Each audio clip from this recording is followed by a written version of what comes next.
Okay, so question 2 is a cumulative frequency question. And the first one is asking us to find the missing values P and Q in the table. So P and Q are here. So the first one, we can use the frequency to help us. So we know that the cumulative frequency is just adding up as we go. So this one is just 3, and then we've got 3 plus the 7, and then we've got 3 plus 7 plus 10, and so on. So therefore P is going to be the difference between these two cumulative frequencies, and therefore P is just 10. Okay, so we've added on 10 between those two things. And then Q is the last one, so if we've got 54, we've added on the extra 2, and that gives me my final answer of 56. Okay, so that's just using the addition. And then following on from that, you then have to continue drawing your cumulative frequency curve.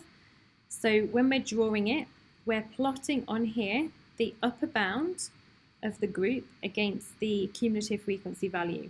So for example, you would have been plotting 40 and 34, and then 50 and 44. So if we look at the graph, the last one to plot was the upper bound of 50. So we need to plot the remaining ones, and you can see there it's the ones outside of the box.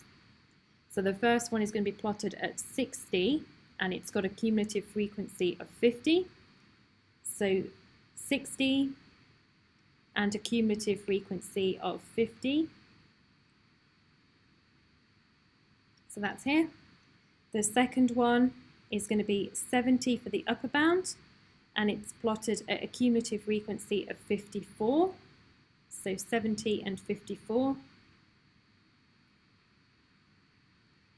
So these go up as 2's, and therefore we want this value here.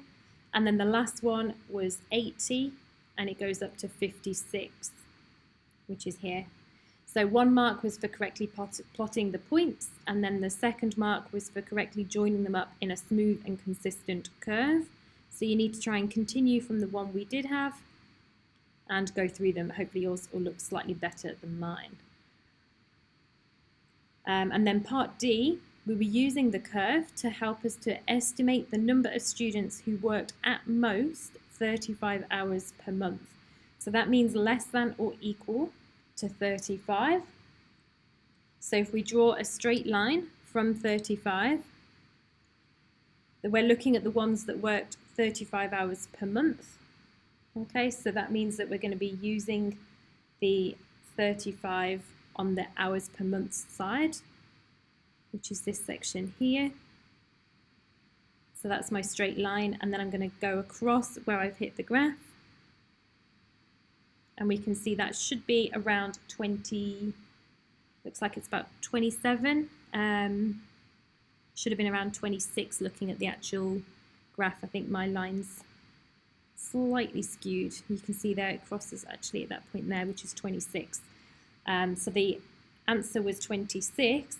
The mark scheme gave you the answer for 25, 26, or 27, or any non-integer in between as well.